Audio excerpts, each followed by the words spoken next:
proposals for closer cooperation.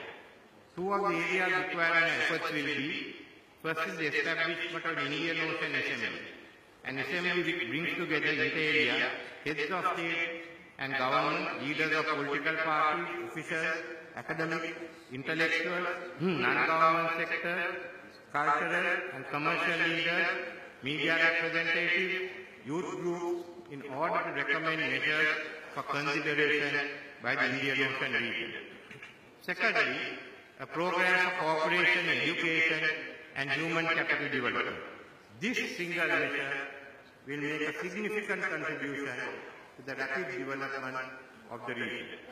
Our task then is to begin building a political ecosystem that is both prescriptive and preventive. Prescriptive in that it creates a structure out of the natural affinities of geography, culture and resources that already exist. Preventive in that it contains inevitable local disputes and prevents them from disrupting or spilling over to a common Indian Ocean agenda. Economic power in the world is moving again to Asia. Aside from which, the global financial system is moving away from a single currency dominated international system towards a multi-currency international system. New sources of investment capital are reducing Western dominance.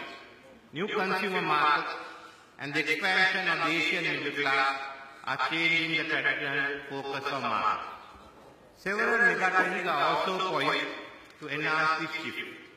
First, it is expected that the individual will be empowered due to reduction in poverty, the rise of the middle class, the ICT revolution and the widespread use of communication technology, the social media and better healthcare. Second, there will be a diffusion of power with the unipolar world, giving way to a multipolar world based on networks, coalitions and alliances. Third, demographic changes, aging populations will impact on economic growth of certain countries. Fourth, the demand for food, water and energy resources will increase substantially with the growth of the global population. And fifth, climate change and shifting environment will impact on economies across the region. This readjustment is increasingly evident in the economic forecast for the next few decades. We can all tangibly feel how Asia is growing at a tremendous rate. The wealth and technology gap between the West and the East has narrowed significantly by the sheer weight of numbers in Asia.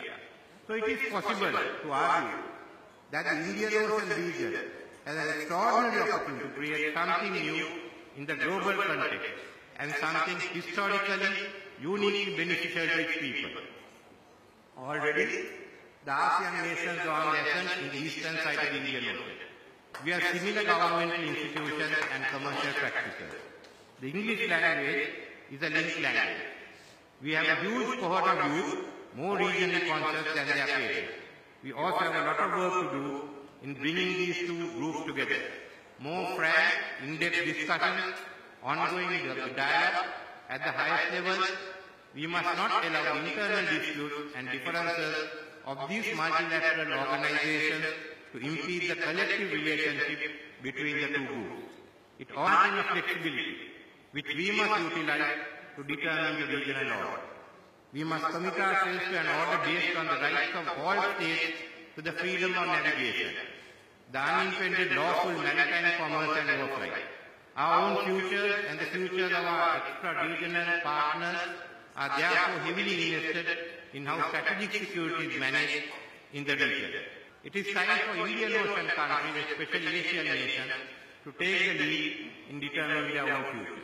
It is our belief that an Indian Ocean order needs to be crafted with accepted rules and agreements that would guide interaction between states.